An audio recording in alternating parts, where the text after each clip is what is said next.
Magandang umaga po mga ka-MJ. Sa umagang ito po sa aking paglalakbay, may nakita po akong isang babae, dalawang lalaki, tapos isang bata po mga ka-MJ. Sa umagang ito, no, na may daladalang kariton na, yun po sila mga ka-MJ. Oh. Saan kaya ito galing sila? Ayan.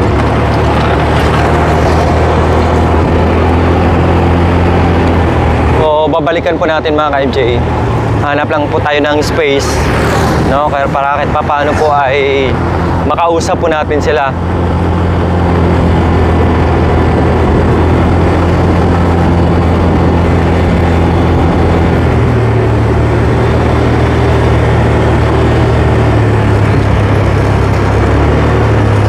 Dito mamaya, no?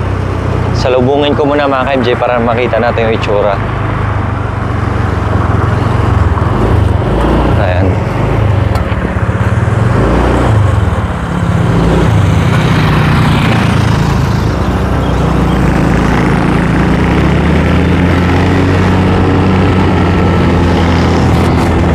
Ayan po.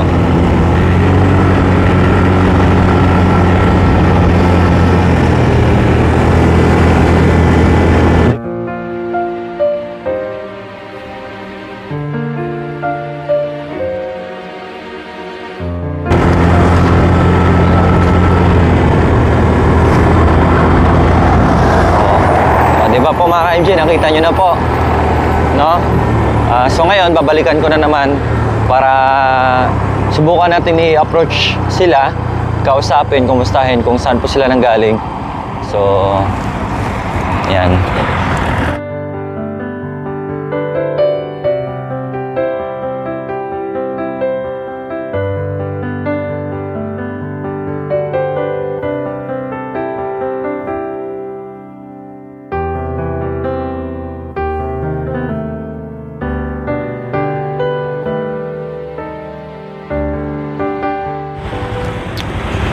Unang kita pa lang po natin, no, nakikita na po natin na sila po ay nangangalakal, no? Pero mas marami po yung lakad kaysa kalakal. Ang haba-haba po ng highway na ito, no? Wala akong nakitang nakapulot nila na basura. So, grabe, hindi rin po biro yung kanilang ginagawa, lalo na po kapag kapag tirik yung araw or tanghaling tapat, no? Maglalakad ka ng ganito sa kalsada. Lapit tayo ng konti.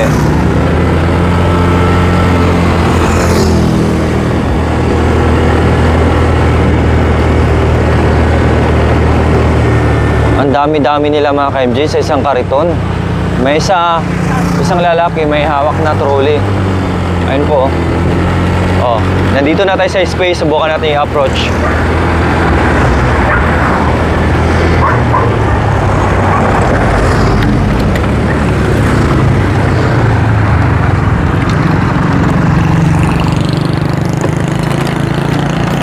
Kuya, saan po kayo galing, kuya? Saan po kayo galing? Ano po? Sa Pampanga po. Pampanga? Baliwag po. Baliwag? Bulacan o Pampanga? Baliwag po. Ano nakasulat? Salamat po sa inyong lahat na tumulong sa mga mama at papa ko. Nang dahil sa inyo, nakakapag-aral po kami magkapatid sa Cagayan Valley. Salamat kay Lord. May papa kami ng tutulak ng kariton. Yan lang po ang hanap buhay nila. Ako po si Gisty Lian Darisan. Sa hindi nakakaliunawa sa papa ko, huwag kayong manghusga po sa kapwa ninyo kung wala namang may tulong. Ito po si kuya, si... Anak ko 7 years old yung anak ko mag- Anong pangalan? Saan ba yun? Gisty Lian Darisan. Ito po siya. Hindi po, kapatid niya sa Cagayan po. Nasa Cagayan. Nag-aaral po sila. Sinong asawa niyo po, ate? Ito po. Ito si kuya. Tatay pa. Tapos si... Hindi po namin kasama. Akala ko kasama niyo. Ano naman po yan, kuya? Mga damit, sir. Saan po kayo natutulog niya ate? Kahit saan, sir, para makapagtapos po yung pag-aaral ng mga anak po namin, sir. Dito po. Opo. Okay lang po ba sa inyo ma-video ko, ate? Opo, sir. Ako, vlogger ako pero maliit lang na vlogger, no? Kahit paano maka sa inyo. Ayan po. Lagay lang natin yung mic para marinig natin si ate. Wait lang po ah. Okay lang po ba kuya? Okay, ay, okay lang daw. So lagay muna natin to. Lagay ko lang po ate ah. Ayan, so yun mga ka-MJ. Anong pangalan niyo po ate? Reyna Lindarisan, Upo muna sir. po kayo kasi ang haba-haba ng nilakad niyo po eh. Ayan. Ano po? Reyna Lindarisan, sir. ang Rinalyn pangalan ko Darisan. So ilan po ang anak niyo ate? po. 4 po, sir. 4. So malalaki na po o maliliit pa lang? Medyo malalaki na po, sir. Dalawa yung college po namin. Wow! Yung mga ibang kapatid ko po, sila ang tumutulong po sa amin. Buti naman kahit paano may tumulong po. So taga saan po ba kayo talaga Cagayan ate? Valley po ako, sir. Yung asawa ko po, dito sa ano po yung Sulipan, Pampanga po. Ay, ano po? Taga Pampanga po. Kapampangan po kayo? Opo, sa Pampanga. Uwan eh. Opo. Lukluk ka kayo ni kuya. Ayan, wag. Opo, Ayan. So, 4 yung anak. So, ang hanap buhay niyo po ate, anong ginagawa niyo po ngayon? Nangangalakal po, Nangangalakal. sir. Yun talaga yung hanap buhay niyo po. So, nilibot niyo yung buong bansa para mangalakal? Opo, mangalakal po, sir. Wow, Para ayos mga yan. po, mga kwan. Ano po yan? Mga bakal-bakal po, Ah, sir. bakal-bakal. Para mga pambili ng mga bigas. Bigas po, ganyan, sir. Mga tulong sa mga anak ko, pambili ng pagkain. Pagkain. So, ayan. Ito, 3 years old po anak siya, niyo sir. rin po? Opo, sir. 3 3 years old po. or 4? Malaki na po ata. Opo. Magpo-4 na itong December, sir. Magpo-4 na siya. Okay. So, ilang taon nyo na po ito ginagawa ate sa Almost pangalakal? ano po, sir. Bata pa yung mga anak ko. Mga 17 years na po kami nangangalakal. Paikot-ikot lang po kami. Galing po kami ng Manila. Manila po. Manila po, ganyan. narating nyo rin po gamit yung kariton. Opo, sir. Wow. Bumaba po kami kasi binubuhay karito namin. Bawal na kasi po sa Maynila. Ay, po, opo, sir. bawal na talagang Binubuhay karito. iki-clearing kayo. Bumaba po kami dito sa Pampanga.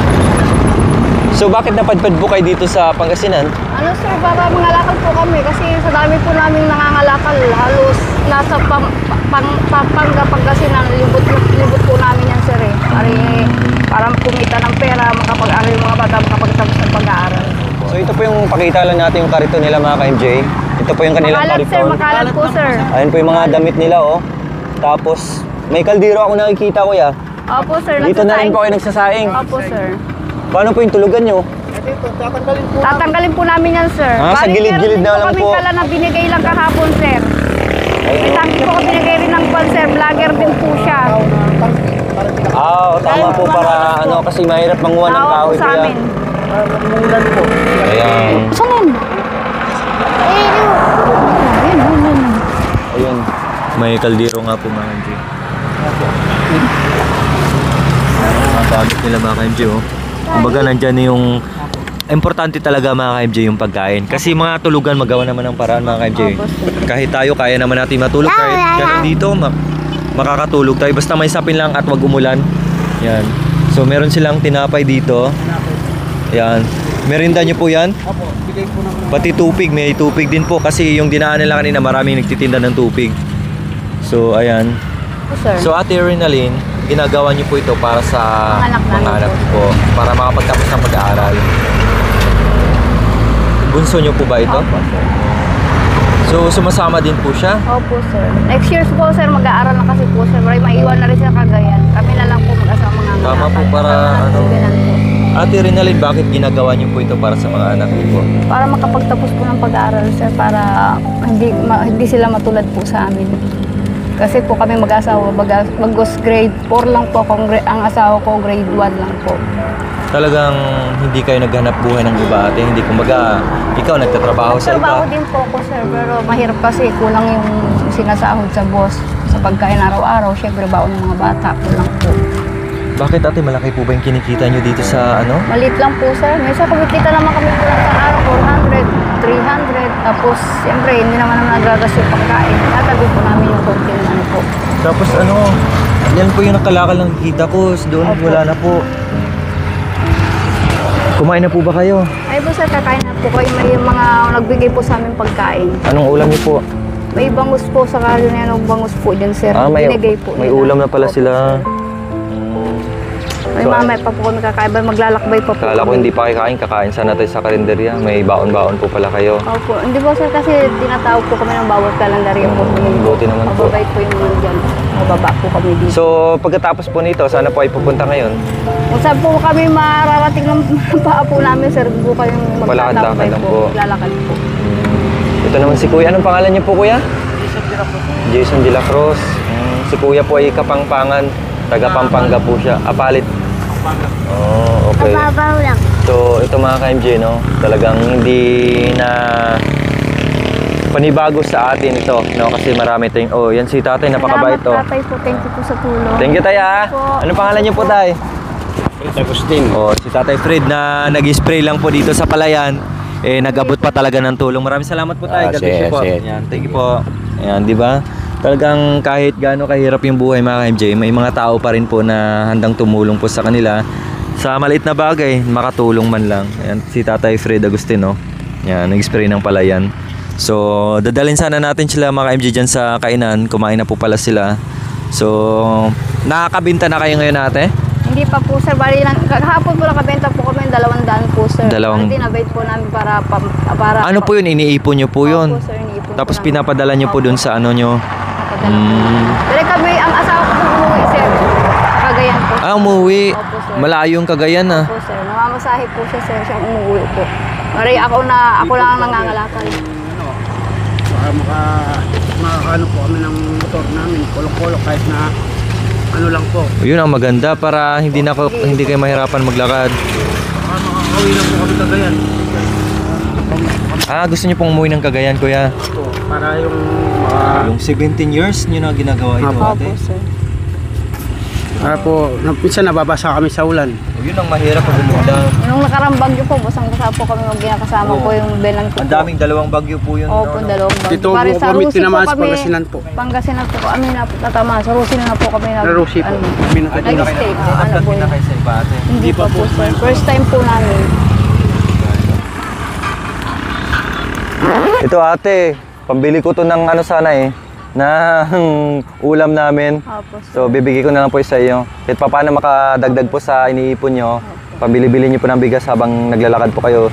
Ma'am, yan, pagpasensya nyo na po yun ate. Thank you. No? Malaking Opo. bagay na po. Merry Christmas na lang Merry po. Christmas din po. Gusto ko sana makuha yung number nyo, kailang wala po kayong Opo, cellphone. wala po. So, May cellphone, sir. di bali po, kung maglibot-libot ako. Opo. Ayun. Sige, yun lang po ate, Opo, kuya ha. salamat Pagpasensya nyo na po yan ha. Na alam ko maliit na bagay lang po yan. Pero naway makatulong po sa inyo ha. Opo.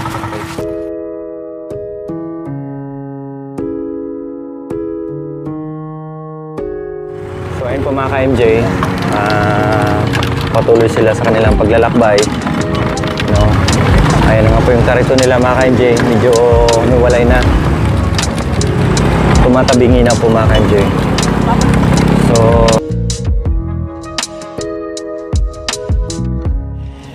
So ayun po mga ka-MJ, no, na ano natin yung pamilya yung nagkakariton po mga ka-MJ, na inikot po yung Pilipinas para lang mangangalakal.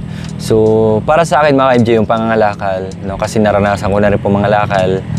At okay yung kita mga ka-MJ. No? Malaki po yung kita, basta marami lang. No? Tulad ng mga bakal, importante bakal talaga, yung mga tanso, ganyan. Malaki po yung kita. Pero kung kaperanggot lang din po mga ka-MJ, yung mga plastic-plastic, sobrang mura po yun mga MJ. Pero kanina nakikita ko sa kanila, siguro naibenta na po nila kasi may junk shop po na nadaanan doon. Doon sa kariton po nila walang kalakal, doon lang sa dala-dala nilang sako. So, yun nga mga MJ, nung naglalakbay tayo, nakita natin sila na yung bata talaga, yung mga MJ, yung kita ko yung bata na kapatong doon. So, kawawa yung bata. So, binasa ko yung nakasulat doon. So, sabi ko, ay kung ano yung laman ng bulsa natin, maibigay natin. So, may natira mga ka-MJ. So, yun lang po yung naibigay natin. Kaya pagpasensya nyo na po sa maliit na tulong, gaya na sinabi ko sa kanila, no, na kahit paano ay makatulong sa kanila. So, yun po mga MJ. Maraming salamat po sa inyong suporta. Bye-bye po. God bless po sa ating lahat.